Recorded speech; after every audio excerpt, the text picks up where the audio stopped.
కాలంలో మా దృష్టికి ఎక్కువగా వస్తున్న cyber crime FedEx or courier cyber crime. దీనికి సంబంధించి ఇది ఎలా ఉంటుందంటే, ఎవరో ఒకరు మీకు ఫోన్ చేస్తారు.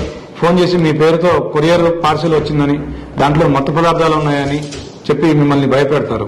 లేదా మీ ఆధార్ కార్డు వాటి ఎక్కడో మోసం జరిగిందని, సైబర్ క్రైమ్ చేశారని, లేదంటే మత్తు పదార్థాలు కొనుగోలు చేశారని మిమ్మల్ని భయపెడతారు. దాంతో మీరు భయపడిపోతారు. వాళ్ళు అచ్చంగా పోలీస్ ఆఫీసర్ మాదిరిగానే మాట్లాడతారు. స్కైప్ కాల్ చేస్తారు. మిమ్మల్ని గంటలు గంటలు లైన్లో కూర్చోబెడతారు. మీతో మాట్లాడుతూనే ఉంటారు. మీరు ముంబై రావాల్సి ఉంటుందని మిమ్మల్ని భయపెడతారు. ఒకవేళ మీరు ముంబై రాకుండా ఉండాలంటే మీరు మీ అకౌంట్లో ఉన్న డబ్బంతా ఆర్బీఐకి బదిలీ చేయాలి. అప్పుడు మేము వెరిఫై చేసి మీరు ఇన్నోసెంట్ అయితే మీ డబ్బులు మళ్ళీ మీకు బదిలీ చేస్తూ ఉంటారు. అలా మీరు డబ్బులు బదిలీ చేయగానే వెంటనే వాళ్ళ ఫోన్ స్విచ్ ఆఫ్ అవుతుంది. అందుకే అలాంటి నేరాలు మీ దృష్టికి వచ్చినట్టయితే మేము సైబర్ క్రైమ్ కి రిపోర్ట్ చేస్తామని ఒక మాట అనండి. వాళ్ళు ఇమ్మీడియట్ గా ఫోన్ కట్ చేస్తారు.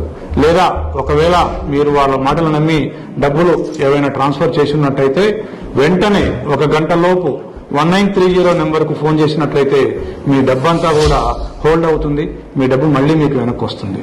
Thank you.